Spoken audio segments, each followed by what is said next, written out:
All right, we're live. Welcome, everybody, to Keystroke Medium. I'm Josh Hayes, here with my partner, as always, Scott Moon, and today we are talking with best-selling author Ernie Lindsey. Welcome to the show. All right, guys, thanks for having me. Fantastic. I'm excited to have you on the show. I was telling you right before we hit record or broadcast that this is actually the first time we've talked in person, even though we've messaged for a couple years on Facebook. So I'm glad to finally actually meet you in person, so to speak. Yeah, you too, man. It really has been 2 years since. Gosh, I can't even remember how we first started chatting. Yeah, I can't remember. I think it was when I did the text review and interview for Super for my website originally, but I can't remember if that was actually the first time we talked or not. Yeah. Yeah. I know. I have a 3-year-old running around here. I've got complete and total dad brain. Yeah, I got some runaround too. I remember about the time that Josh, when you read Super, because he came in and he was telling me this is a great book, awesome book, you got to read it and whatnot. So we've been looking forward to having you on the show for a while.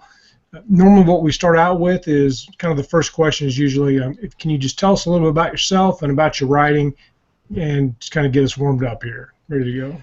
All right. Well, I've been writing off and on for about 20 years now, if not longer. I was a technical writer for ages. I wrote software guides for various companies.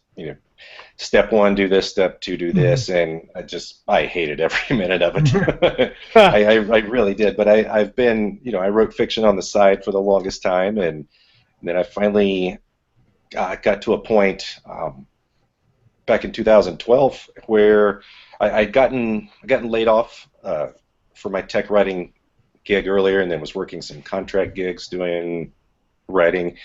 Right. And then I started when Amazon and all these other guys opened it up for indie authors. I thought, I'll throw some stuff out there and see what happens. And then the more I put out, the more it worked, and one of my books took off and gave me a career, and I've been able to write full time for about 3 years now. I know technical writing is in and of itself its own. I mean, that's very hard. It's a lot harder than people think, because if you ever try to follow technical instructions, somebody knows what they're doing. Do you have any training for that, or is it something you just fell into? Well, I had an English degree and with a creative writing emphasis, but I had to take a couple of technical writing courses to meet my degree requirements. So I kind of knew what I was doing. I figured I would be a good technical writer when I wrote a 3-page document on how to make a peanut butter and jelly sandwich. There you go. Hey, it sounds like you've been wanting to be a writer for a while. Because you obviously had the degree before you got the job as doing that stuff. So did you have an event or? I started writing in high school to impress girls. That's a good idea. I couldn't run as fast or jump as high or hit a baseball as far as the other guys, so I figured I'll write something awesome and impress them that way. Nice. It was always a plan. What did you start out writing out? What was the first things that you dabbled in? Well, I'm an emotional teenager in high school. I was writing sappy poetry to begin with. Yeah. And then my freshman year at Old Dominion University, I was hanging around some of my buddies, and I started writing short stories just to entertain them. And they loved being characters in my short stories, and they encouraged me, which was maybe a good thing, I guess. So I just kept going, and I fell into it. So you started publishing in 2011, and I know that you have several novellas and short stories up, like The Sledge and Shogun, and what was the other one that I read? Now I'm losing my mind, but Sarah's Game was the one that took off for you. Right. Can you talk to us a little about that and what that experience was like? That one kind of started out as a fluke. I had put up The Two Crosses, which was the second novel I had finished. The first one is it was so bad that it's still hidden under a pen name. Nice. So I put up the Two Crosses, and then I finished going Shogun and put it up on Amazon, and I was making $50 a month off of it. I couldn't get it to sell, and this was right around the time that Game of Thrones was getting really popular and Hunger Games was really popular. So I was driving my wife to work one day. Her name is Sarah, and I said, I can't get these other books to sell. I don't know what's going on. And I said, the game thing seems to be really popular these days. So I'm gonna write a book. I'm gonna with a strong female lead. I'm gonna put the word game in the title. That's all it takes, right there. And see what happens. And then I actually went home that morning and kind of the product description that's on Amazon for it now is pretty much word for word what I came up with that morning in 2012. And wow. I passed it around to a couple of friends, and they're like, "I want to read that." That's really interesting. So that's where it came from. We're going to dig down into that a little bit, especially during the craft section, on whether you're a planner or a pantster and whatnot. Did the story change from your original idea to the finished product at all when you were writing it? Not really. I came up with the concept that morning, and I wrote it in about a month, I think. And it just that book has sold itself from the beginning.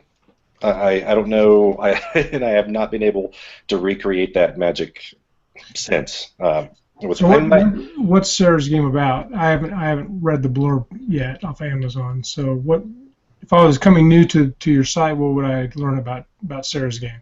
It's about a mother whose 3 children get kidnapped all at the same time from different schools, and she starts getting these cryptic, random calls that from a voice disguised stranger, and she has to play a game to this demented, sick game where she's running around all over Portland, Oregon, and solving these clues and puzzles to get to the point where she gets her children back. Yeah, I'm gonna have to read that. I got chills right there. We're all parents, so that's like, what's the worst thing that could happen? Well, I wrote that while my wife was about 7 months pregnant, and I've done other interviews where people are like, "What? How in the world did you write something like that while your wife was pregnant with your first child?" Very carefully. Yep. Yeah. Did you let her read it? She's always my first line of attack. I'll finish something and give it to her, and if it gets her approval, then I can go forward with it. Right. Good. Yeah. It's good to have that support, that close at hand and whatnot. And everybody has their own way to find their first readers and stuff. Yeah. So. And Sarah's game has 2 sequels, right? It does. Sarah's Past and Sarah's Fear. And did you write those all in a row, or did you come back to it later? I came back to them about a year later.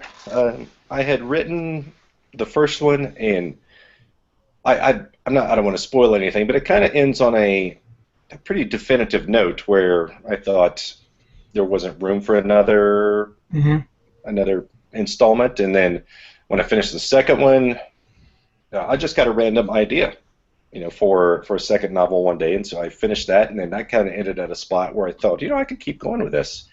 I assume it's kind of the same character cast or some of the same characters in each of those books, or did you start over with a whole new group of characters with book 2 and 3 and whatnot? Same cast. Yeah, a lot of. So people that like your characters in book 1 will be looking forward to seeing what they're doing in book 2, even if the first one kind of wrapped up. They're not the story kind of. It's not a. A point A to point Z really story between all 3 of them. They could stand alone as individual books as long as you know what's kind of what came beforehand. Yeah. I think that's probably a good strategy nowadays. I know everybody likes to write series and people like to read them, but I know several people that, even our last guest said he started in the middle of the Harry Potter series, but the story was strong enough that he kept going. And my dad is notorious for starting in the middle. He'd just get a book and he's like, I'll start here. I just sent my dad the entire collection of the Game of Thrones books, and Right. he just when they when he got there, I don't know if he really knew or paid attention that they were a series. So he started with a Feast for Crows. It was book 4, I think. Yeah. Nice. He called me and he got he said he'd gotten about halfway through it. He's like, I don't know what the hell's going on. Yeah. Let me give you a pro tip. You started on book 4, that's why. So. I would imagine, and having read Game of Thrones, I can imagine that would be pretty jarring. I mean, even going into book 1, it's still kind of like, what's going on? But at least it's kind of gentle, and it's... There's a long, gradual learning curve in that series since it's so big. There's so much in that series. As I don't know about you guys, but as a author myself, I can't. My brain cannot wrap itself around getting that much information out of my head. I can't figure out how he does that, because if I understand correctly, he doesn't really use any technology. He writes on like WordStar, and most of it's in his head. I'm assuming he's got some scratchy notes someplace or something. But that's a lot of information to just noodle through every day. I mean, it's especially with the backstory that goes on with like that he tracks, that he touches on with the different POVs. Like he touches on all the backstory, but he gives it a different flavor with every character, and that's impressive to me, because I have trouble tracking like 3 or 4 or 5 characters, and he's got hundreds of them that he plays. If they had a reality show that just watched George R. R. Martin write all day long, I would be like hopelessly addicted. I'd have to watch every step. Nope, he's gonna go make some notes now. Is Sarah your favorite character to write, or do you have a favorite character that you like to write? Right now it's the my Ghost Hunter series under the pen name Desmond Doan. You and I had kind of talked about that beforehand. I think there's a lot of me in every character that I write, and I'm sure all authors do that. But and the pen name is Desmond Doan, and the series is the Graveyard Classified series. It's about it's about a couple of guys who had this really juggernaut, massive paranormal reality show, and they let a little 5-year-old girl get attacked by a demon, and it caused a national uproar, and they they got their show yanked from air, and so now the guy's trying to redeem himself, and he's battling with this demon that's his own personal demons, and this real demon that's trying to that's got got a grudge against him. But it's such a fun story to write, and I keep going back and forth between trying to juggle the humor that's in there with the absolute fear that's in there. I've had people email me and say, this is an awesome book, but I had to sleep with the lights on for a week. And I've beta read both of those books, and I've read the full versions as well. And I think that you have nailed it, especially with the first 2 books, with the humor and the as you say, the fear. Specifically in the second book, when you're talking about the is it the black eyes? Now I can't remember. The black-eyed children. Yeah.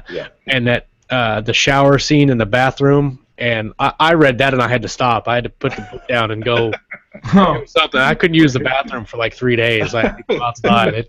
Go outside and it was. What are you doing behind the those bush? 2 characters, Mike Long and Ford Atticus Ford, really, first of all, they interact well together, and they feel like they're lifelong friends, which is, I think, sometimes it's a tough thing to do, especially when you're writing characters that haven't been lifelong friends. You make them lifelong friends, and I think you've pulled that off really nicely with that with this series. It's so fun having those 2 banter with each other, just talking smack, and like they're like brothers, just throwing down insults, and then they're right back to give it a bro hug 5 minutes later. Yeah. But that's it. That really is it. The story is just so much fun, and I'm working on the 3rd book right now, and I've had to do a bit of the George Martin thing where I typically have a few scratch notes here and there that I keep, but a lot of times I'll keep everything in my head.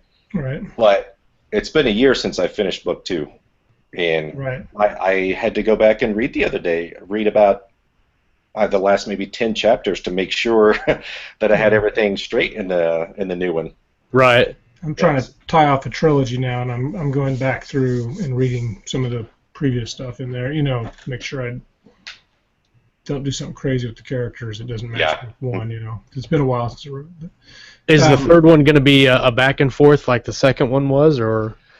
I don't think so. I think it's gonna have a couple of different viewpoints, like kind of more along the lines of how the first one was. It's going to focus on Ford, more, and then have a few interjecting chapters with Chelsea, the little girl that was attacked. Right.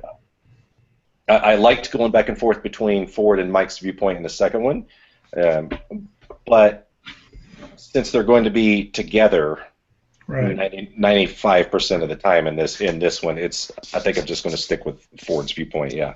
Okay. That's probably a pretty good idea. Now, when you switch, I like books that switch viewpoints. So we talked about George R. R. Martin does that, and another thing. So when you switch viewpoints, do you do that for a reason, or just because it's what feels right, or what's your idea on viewpoints?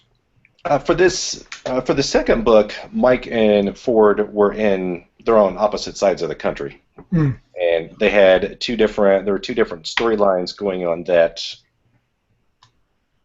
were pushing them toward the main plot. So I couldn't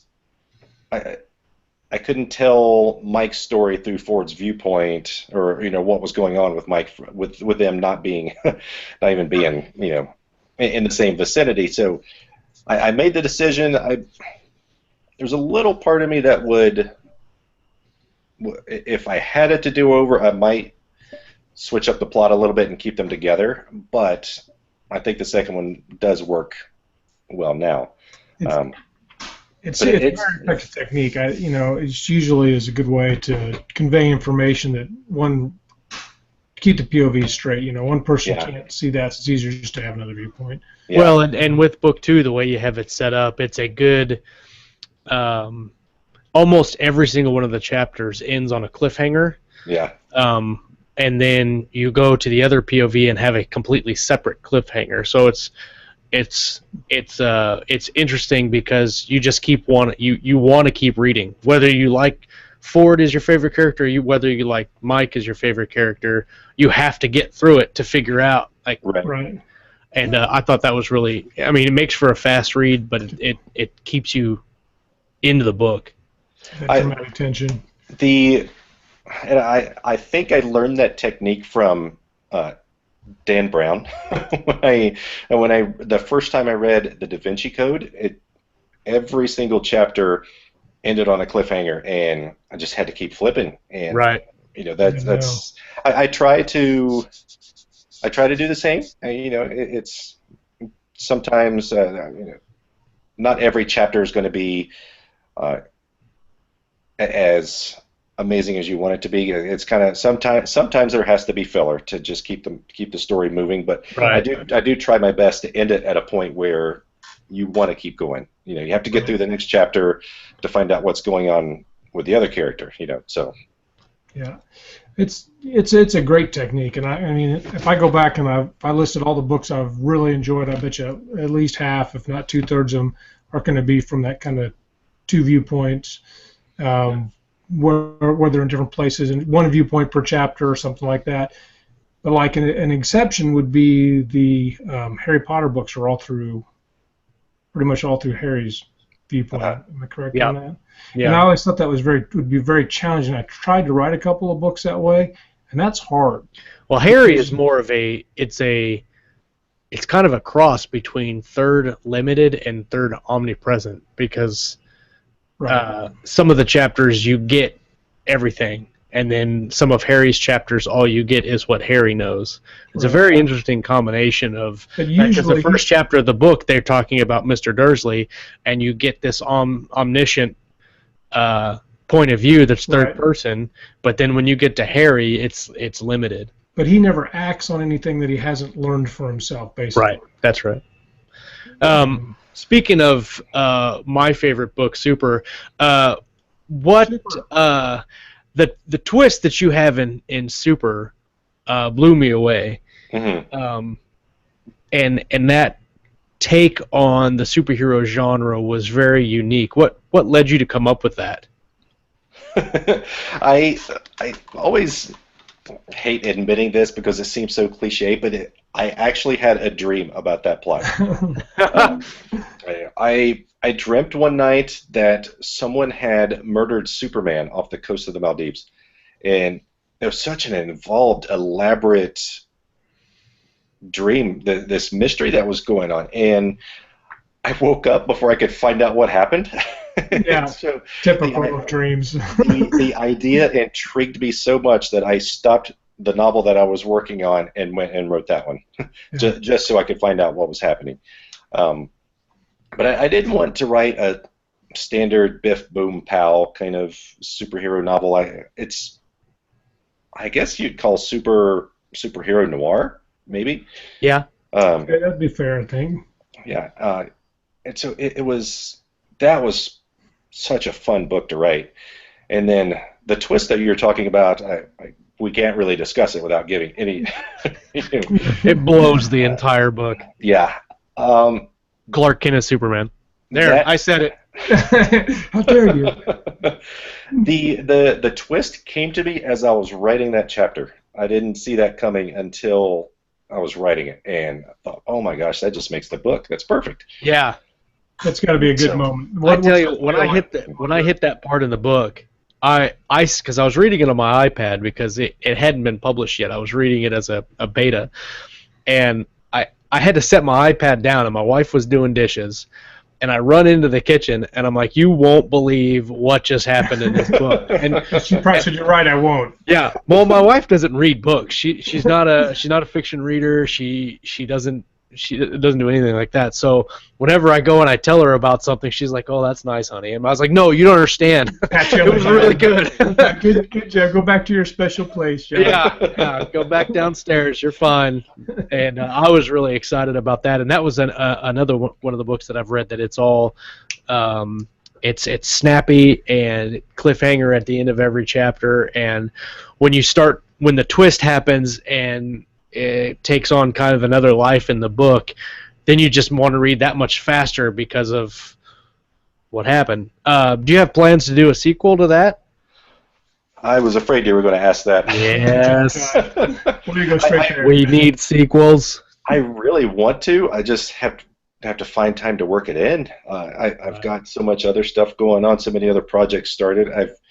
I have probably 2 more, I think, lined up after the one I'm working on, and I need a plot.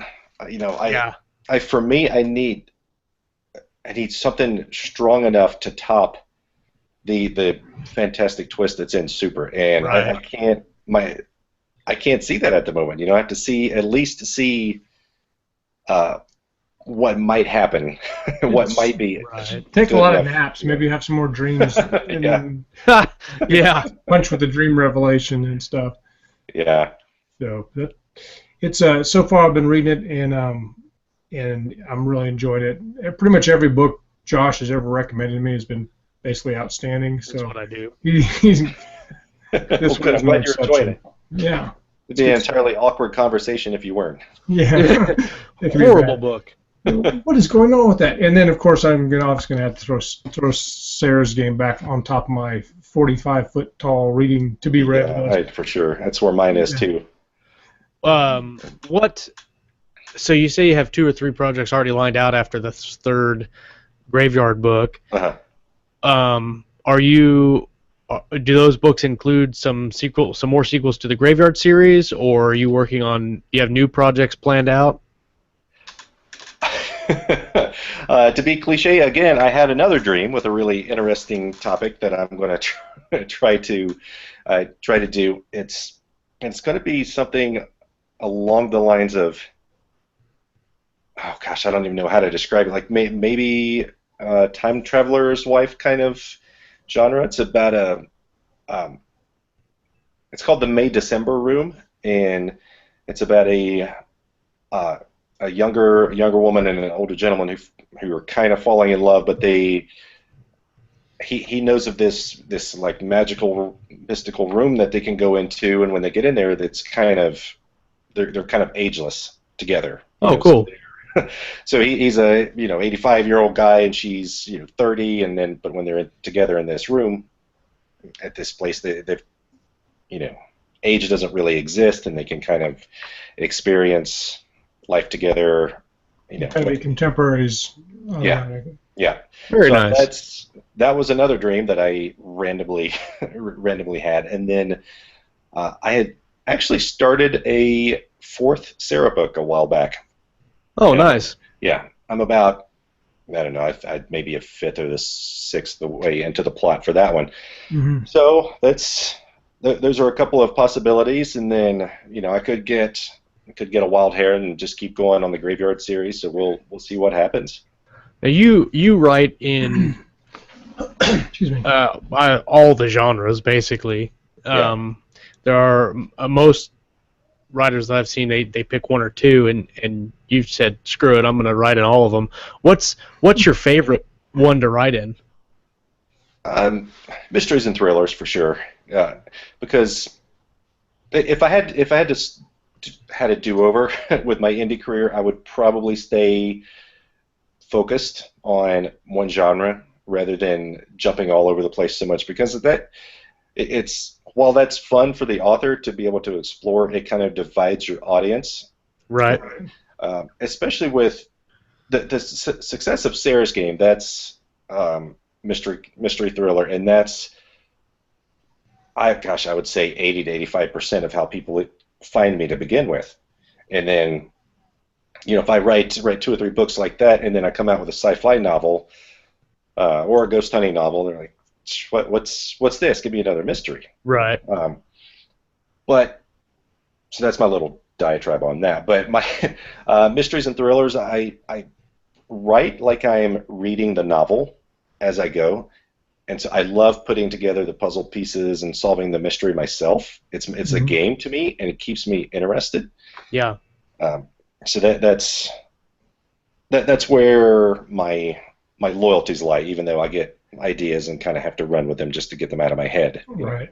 I think a lot of people run up into that issue. True creative mind always gets more input than it can use half the time. So yeah, for sure. So are you more of a discovery writer then, rather than plotting a whole thing out? I've tried plotting. I start plotting when I get about halfway to 3/4 of the way through the book. Or not necessarily plotting, but I kind of start jotting down notes of ideas of where I want the story to go, just to kind of keep everything in track. Right. But if I don't come up with a dream, if I don't have a dream for an idea, I'll sit down and I'll put somebody in a situation and then try to figure out how to get them out of it. Right. And so discovery for sure. Like, I don't know if you've read Going Shogun, but there was another major twist in Going Shogun that came as I was writing the sentence that had happened. Like, let me think. Going Shogun, that's not the one with the flip flop, is it? No, that's the one with the flip flop on the Hard Place. Hard Place. There you go. Yeah. Going Shogun. Going Shogun is about just 2 waiters. Okay. So you're typing this sentence along, and you're writing Going Shogun, and you're about halfway through the sentence, and then the twist. Yeah. Yeah. It's just the idea. Just like Fred walked down the street, and there's an alien. It. Yeah. It kind of just like I kind of, when I'm writing, I'm kind of seeing the movie in my mind. I know there's a lot of authorly writing books out there that claim that's an amateurish way to do it, I guess, but it works best for me. I think a lot of writing, whether you're plotting or discovery writing, you have to get out of your own way, and it sounds like you're somebody who is not in your own way. When the ideas come, you can put them straight to paper. Just from what you discover. It sounds like. I could be wrong. I kind of approach it as just documenting what's happening in these people's lives. Mm-hmm. You know, and there are times where I know it sounds completely insane, but there are times where I feel like the characters are misbehaving, and I can't get the chess pieces to move where I want them to because they have a life of their own, and then they're just kind of taking off in these directions. No, get out of that room. Let's come back over here. So if you discovery write yourself into some kind of corner, or like in my case, I'm kind of distracted, and you get a bunch of different side things going. How do you bring yourself back to the finished product? I mean, how do you get out of a corner that you've maybe painted yourself into? I go take a shower. Take a shower. There you go. He's very clean. That's where all the good ideas come from. That's true. I mean, there are times where I have written myself into a corner, and I have no idea how I'm going to get myself out of it. And then, 2 seconds before I fall asleep, or while I'm washing my hair, something will pop up and oh, okay, thank God, that's how I'm going to get out of there. Looking back on it, that's probably not a bad thing for the reader, because the reader's probably thinking, how is he going to get out of this? Yeah. My philosophy has always been that if there's something that surprises me, the one guy who should know where the story is going, then it'll be doubly exciting for the reader. Yeah. But I've always found that plotting is too limiting for me, and I know a lot of people say that if you plot, you don't have to follow it, but right. I kind of feel like it railroads me a little bit, and it's not as exciting for me if the mystery is already solved. Yeah. Yeah. I've done both ways, and I think Josh has done both ways, and there's pros and cons, and I guess everybody's a little different and stuff. I think it doesn't, as long as you can write the story and it's entertaining and people like it, I don't think it really matters. Yeah. A lot of people probably can't tell. Your normal non-writer reader, because we probably all, Josh and I have talked about this before, is we're reading books and we'll be talking about whether we like the book or not, and then we'll say, am I just reading too much as a writer in this one? I mean, because most people just read the book to enjoy it. We're like taking it apart for the plot, the prose, and how dare they use that adverb there and whatever. I can't believe they're talking. It's too passive, I know. So, I do the same. It's kind of hard to separate, to break that out, reading for enjoyment and studying. I guess, right, while you're reading something. Like I'm working on the Expanse series right now. I don't know if you guys heard about this. I finished Leviathan Wakes while we were on vacation, and what I can't wrap my mind around is how two authors are able to put something that big together. I've never collaborated with somebody on a project. Collaboration is a mystery all in of itself to me. I mean, they did a fantastic job of altering dual viewpoints in that one, in the first book at least, and now there's 3 or 4 different plot lines going on in the second one, but those books are the size of the Game of Thrones books. Yeah. They're massive. There's so many good things about that, and I love some of their world building. I love some of their language creation and stuff in there, and the way the characters done. And I listened to it as an audiobook mostly. And so the reader did a good job with the dialects and the language, which was really cool. I think the second book was my favorite. Avasarala and Bobby are my favorite characters. Bobby's badass. I'm on book 4. I started book 4, but as you get into 3 and then most definitely in 4, the cast of character grows, and it's. For me, it's tough to go into a 4th book and then have to meet like 7 new characters. Yeah. That's tough for me to get over that hump. So I'll probably finish reading it because I've got it. But I got maybe 10% into the book, and I had already met 4 new characters, and I hadn't met the character that I liked yet out of the you know what I mean? And so I'm like, I'm gonna take it a break. But I mean, great world building and great series of books, and keeping to grow the plot so it's entertaining every time you read it. I like that. I'll probably look into other books that they've written either together independently, because I like some of the stylistic things. Apparently, one of them is a fantasy writer, Daniel Abraham, I think, but I've never read any of his books.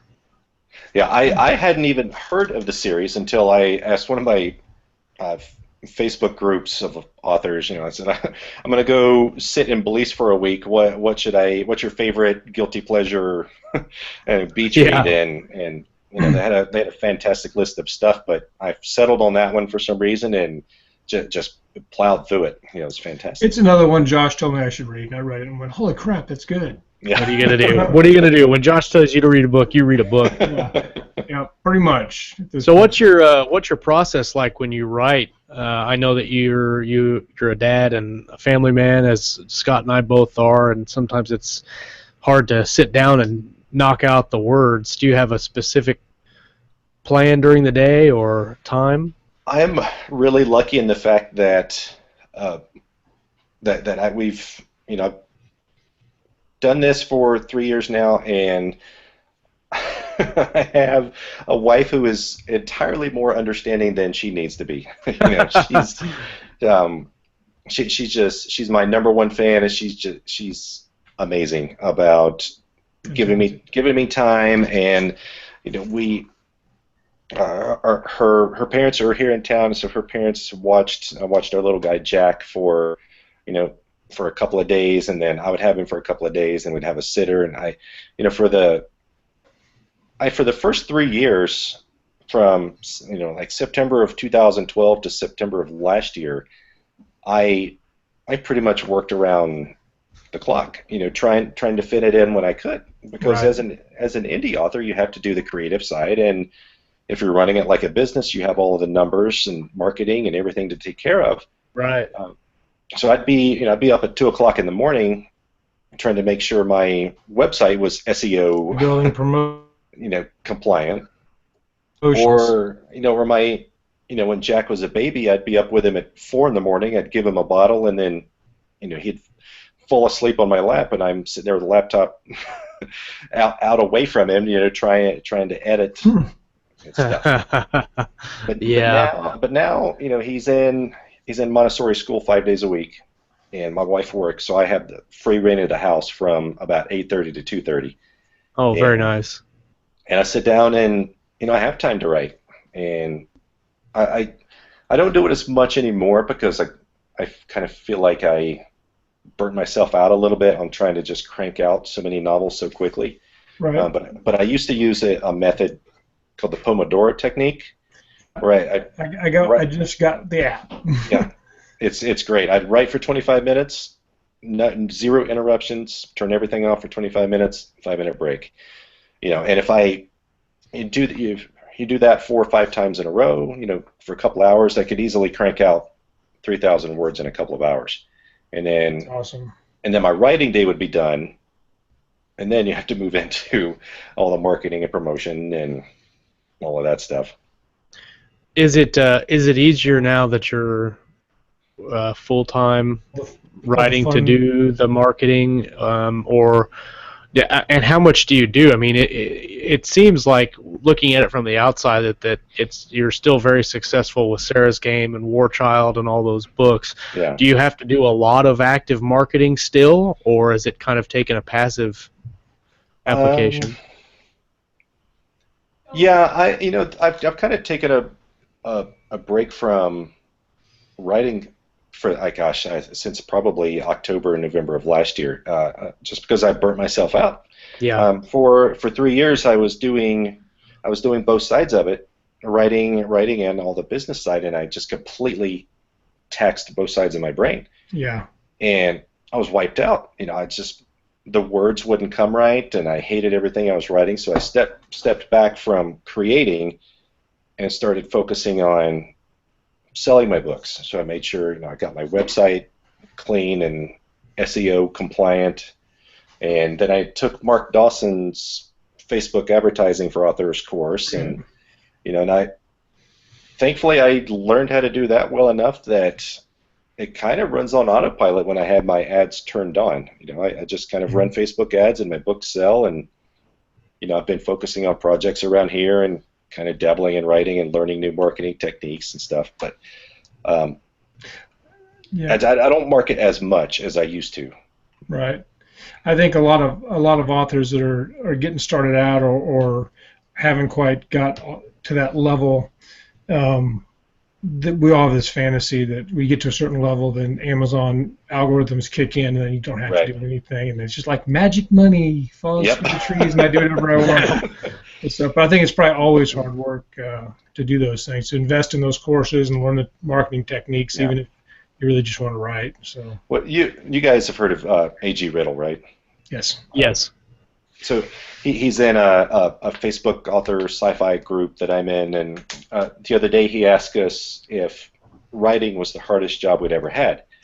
And I don't know if you guys are familiar with Daniel Aronson. Daniel said, "No, writing isn't the hardest job I've ever had. Selling my writing is." Yeah, exactly. That makes perfect sense, and that's probably the case for everybody except for Hugh Howey. Yeah, on his boat. Yeah. So writing most of the time, fun and rewarding. Most of the time, when you're not slamming your forehead against the wall, saying that's not what I wanted to do. Yeah, for sure. With respect to selling your novels, you're all indie, as far as I know. But you've done Kindle Scout, which is a variation on Amazon Publishing. Can you talk a little bit about that and how that went for you? Yeah, well, I also have an agent now. Oh, fantastic. I did have agents back in 2013. Sarah's Game did well enough that I was getting emails from agents that I had queried 10 years before who were saying, "Hey, are you represented by anybody?" So I stayed with those guys for about a year, and they were fantastic, but I kind of felt too much pressure to write what they were looking for rather than what my existing fan base wanted to see. Right. So we kind of split ways, and I went back to the indie route. But then earlier this year, I kind of realized that there's so much work involved with being an indie author when you're running it as a business. Right. So I thought if I could, I signed with Dennis Lehane's agent, and I'm hoping that she can get me some inroads and maybe sell the paperback rights to Sarah's Game, because and just too many ebook copies have been downloaded. Right. For that one for an publishing house to pick that up, probably. But so anyway, with Kindle Scout, I put the first Graveyard classified book up there, and I did well enough that I got picked up, and Amazon has done a great job of doing a little promos for it here and there. Can you give us just a little background on what Kindle Scout is? Oh, yeah. So you upload the first 2 or 3 chapters of your of a work that you have, and then readers, well, whether it's your own readers that you've put, you have on your mailing list, or just readers that Amazon notifies, something like that. They go out and they read this, and then they read your samples, and then down at the bottom it says, "Do you want to keep reading this?" And then they kind of vote for it, right? And it's kind of like the minor leagues of publishing, I guess. If Amazon Publishing, and if you get enough votes, Amazon will take it and read it and make sure they want to publish it. So finishing in first place for your group for the week or your month, whatever it is, it doesn't necessarily guarantee that you'll get a small publishing contract with Amazon. They still have to decide whether they think it's worthy, because there is potential to game the system. If you have 50,000 people on a mailing list and you get 20,000 vote for you, And so with Kindle Scout, they give you an upfront payment or for your contract, and then you get. So with Amazon, if you do it yourself, you get 70. But with Kindle Scout, is it 50? 50, yeah. 50, because they do a little bit of marketing push for you. Yeah, it's $1,500 up front for your advance. Okay. And I'm not breaking any NDAs there. That's all in the that's all in the details. And then 50% on sales in exchange for the Amazon marketing promos machine. Did you see a significant difference with because you did that with Graveyard Files. So with it's not White Noise. White Knight. White Knight. So with that versus say something like, I don't know if you want to do Sarah's Game or like War Child, did you see a difference in the numbers, sales wise? Did it make a difference, and was it worth it to go Kindle Scout over just doing it yourself and taking the 70%? You know, I go back and forth on whether or not it's worth it for a series, because with an individual book, I think it's fantastic. Amazon, you know, if they like it, if it's got a good cover, good sales, they'll promote it for you. They've ran promos for The Dark Man, gosh, 2 or 3 times now, and then I've heard of others in Kindle Scout who've barely gotten anything, and just any kind of promo, and they're not excited about having gone that route at all. Really? Yeah. Now, does it stay in the 50% markup for the life of the book, or does it fall out and go to 70% like after a year, or what's the deal for that?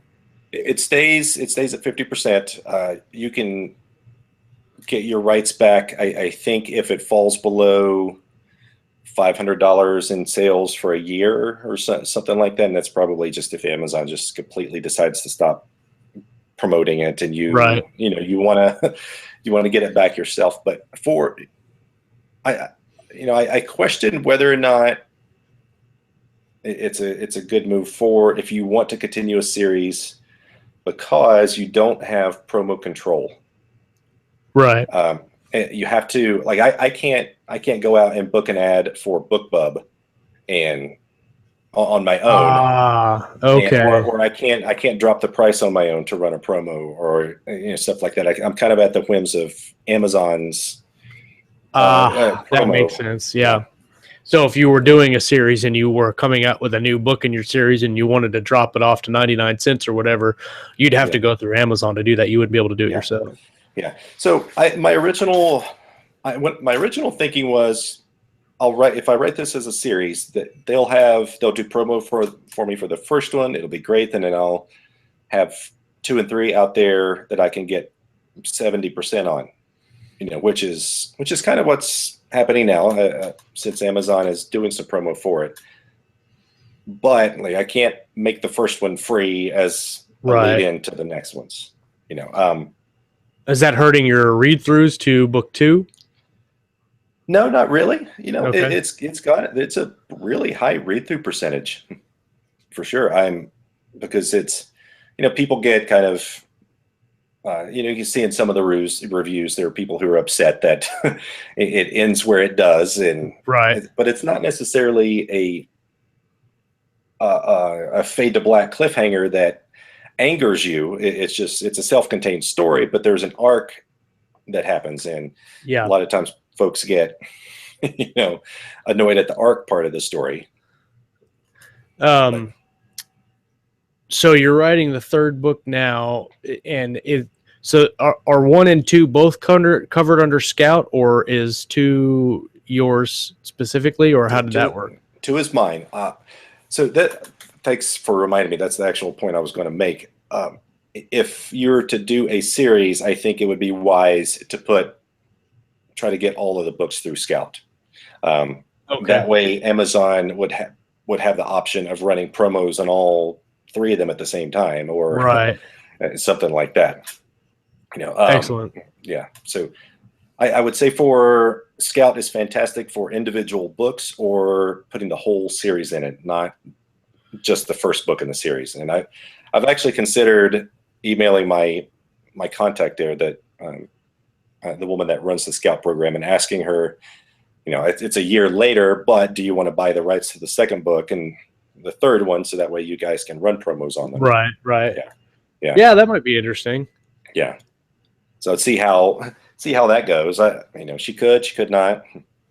Did you have a hard time, because you write the Graveyard series under your pen name, did you have a hard time converting your regular readers over to the pen name? And what was the purpose of the pen name? The purpose of the pen name was to keep everything for paranormal suspense under one roof. Okay. Because we had talked about before, my stuff is all over the board. Right. There's different genres. I have so many different genres under my own name that I didn't want to introduce something else to dilute it even further. Right.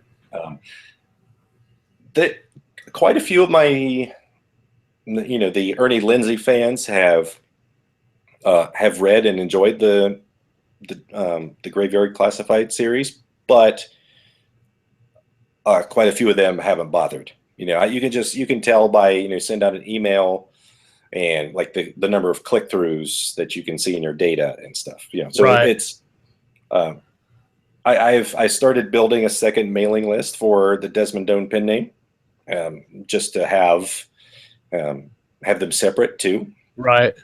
So it's not everybody's cup of tea. A lot of people don't care for ghosts or paranormal or swearing. It's a little darker than the rest of your works. I mean, even combined with all your Ernie Lindsey stuff, you don't have a whole lot of swearing, if any, in most of the books. There's not a lot of graphic violence in most of the books. Right. And so the Graveyard Classified there is some swearing. It's not a whole lot, but there is some. Yeah. And the demons are definitely the fear factor, or the anxiety factor is raised in that book, which is I can see would be different from the rest of your books. Yeah, and it's kind of funny. I met a guy. His name's Johnny Shaw. I don't know if you've read. He wrote Big Maria. I think he's one of APUB's authors. But I met him at a reading last year, a couple of years ago. His stuff is just fearless. So I kind of get chills thinking about it. His writing is so fantastic. What's his name? Johnny Shaw. And then he wrote Big Maria and a couple of others, but it's fantastic stuff. And like I said, it's fearless. It doesn't care what he says. It's noir crime, ne'er-do-wells get in trouble, but it was cursing and just drinking and cussing and smoking and all this stuff. And after I met him and read some of his stuff, I was like, you know what? I've got to stop writing like I'm worried I'm going to embarrass my mother. Yeah, I know, and I know exactly what you mean, because I do the same thing. Yeah, I don't know if she'll ever see this or not, but I got in trouble with my aunt for using the F-bomb in a couple of my books. But you can't. It was in Sarah's game. I said, you can't have, an adult mother whose children are kidnapped running around shouting fiddlesticks. Yeah. Well, you can, but everybody would laugh at you. Yeah, exactly. But so that was part of the reason for going, and I even hold back some with the Desmond Doan pen name. I could go darker and I could go harsher and more cursing, sure. Kind of hold back some, but that's partly my attempt at being braver with my writing. Very cool. And that's what I'm going to try to do from here on out. Take a few more risks. Don't be afraid to call somebody, an asshole in a book, whatever. Right. No, I completely agree. There's definitely an aspect of some of my writing where I write it and then I read it thinking, if my mom reads that, she's going to call me. Yeah. I'm going to get the 5th degree. But yep.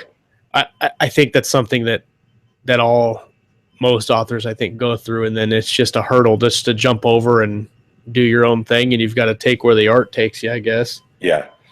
The next couple of books I have planned, I don't think are things that will have me pushing boundaries, but I kind of feel like I'm at a point where I want to graduate with my writing, I guess, for lack of a better term. Okay. Yeah.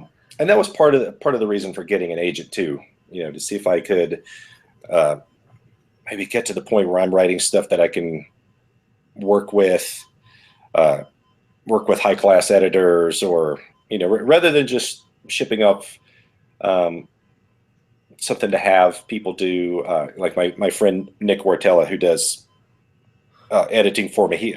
Nick mostly just does line editing for me. Yeah, he's done the same thing for me. He's very good. Yeah. Worked with Nick. I knew that. Sorry. Yeah. But I would like to. I just want to. Do you have thoughts of going traditional at some point, or trying that route just to see what it's like? I hope I stay hybrid. I like having. Well, yeah, that's what I meant. Yeah, being able to write what I want to write, and if my agent doesn't like it or doesn't think she can sell it, then then I'll go out and push it on my own. Right. And so it's the benefit of going traditional, I think, is being able to see my book in an airport. Sure. Sure. Like everybody has like you and I. Authors have dreams of being able to walk through Barnes & Noble or Costco or whatever and just see a big fat stack of our books sitting around. Or walking through a bookstore in Paris and seeing a French translation hanging around. Right. So the traditional aspect is that, and being able to reach markets that I can't reach on my own. Yes. Like getting a book deal in Czechoslovakia. Right. Something like that, I got when Hugh Howey was doing his fire sale, when he was buying his boat, he was selling a whole bunch of things, and I bought his well, I didn't buy it specifically, but it was a you pay, I don't know, $25 and he just sends you whatever it was. Oh, his grab bag sale. Yeah. I remember that. Yeah. And so I got the I can't remember. I think this is the Swedish version, but I'm not for sure. But it's hardback, and you can't read it because it's all in Swedish. Yeah. But I liked it specifically because it told me that if I write good enough and I continue to press on, that eventually I could have a book in Swedish. Yeah. So that just the Swedish translation is motivational for me. Yeah. Well, we're coming up on the hour. Okay. And we just we lost Scott at some point along the line. He lost his Wi-Fi, and then his computer crashed, and so he's having issues. Poor Scott. Yeah. And so we like to wrap it up by asking two questions. One, if there's something that now that you've learned over the last 4 years of writing that you didn't know at the beginning, what would that be? The one key point? Man. Two things. Okay.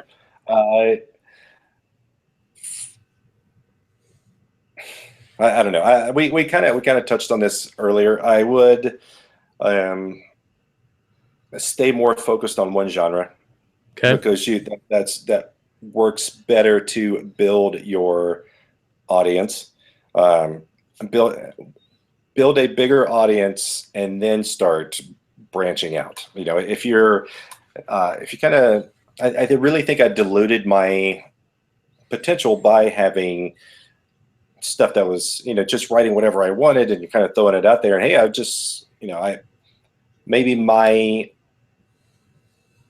talent is good enough, I guess, to have people interested enough to jump genres, but my name certainly wasn't big enough. Right.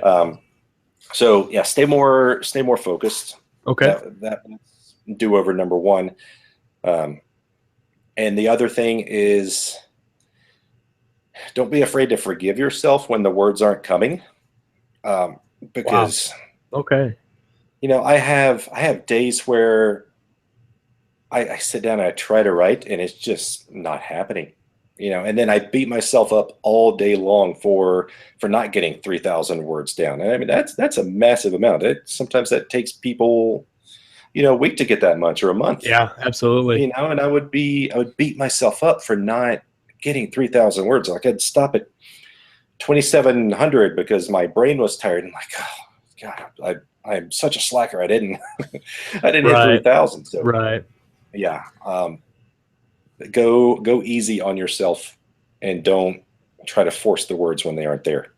That's very good advice, because I've been struggling with that. That's a psychological thing that will make it a lot easier on your self-esteem as an author.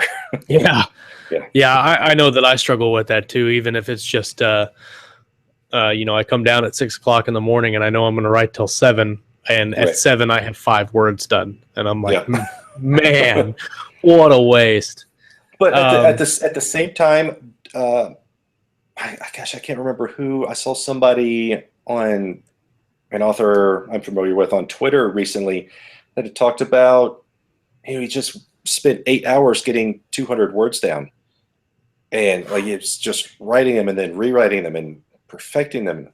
That's get the words down, fix them later. Yeah, But yeah, exactly. Yeah, I would probably beat myself up more for only writing 200 words in 8 hours than I would for just blowing off the day. Yeah, because then you've sat there and you've pounded the keyboard and you should have a lot of progress, and you don't. And you don't. Exactly. Yep. So the final question before I get where people can find you at is, and we just did this for the first time this last episode, and we're going to try to do it every episode, but if it doesn't work, we're going to nix the question.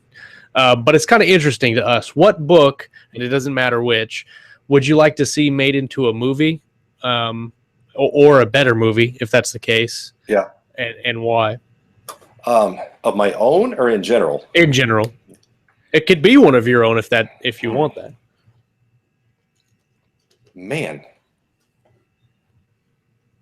Well, just I could probably give you a million options out of other books, but I from my own, I would love to see Super. No, I think Super has, I already have it cast too. I'm seeing Ryan Reynolds, and oh yeah, that'd be fantastic. I think he could pull off the sarcasm in it for sure, but he's tied up with Deadpool, so that's probably not going to happen. Out of all the books that I've read, probably there are a few that you can look at and say, yes, that would be a big commercial success as a movie. Yeah. Definitely not an Oscar a winner, but definitely like a big, like Avengers type summer blockbuster that you would watch, and it would do very well if they did make it into a movie. Yeah, and I think the twist would have the audience getting up out of their seats. Oh yeah. I would love to see that translated into live action, and you're like, and you stand up and run around the theater like, no way. Yeah, I know. I will hold my breath until I turn blue in the face on that one to happen. Oh man. Well, this show has been great. Unfortunately, Scott got kicked off because the internet doesn't like him. But for readers that are familiar with you or that would like to find any of your stuff, where can they find you at on the interwebs? Amazon. I have most of my stuff on Amazon at the moment, just for I pulled everything back in there because it was just easier for me to manage at the time. And just Ernie Lindsey, it's Lindsey, and then you can go to ernielindsey.com. I've got a blog there that I rarely update, but you can learn more about me there, and what's been going on, what I'm working on, links to my books. Awesome. Facebook, Twitter. Yeah. I'm out there. Look me up. Awesome.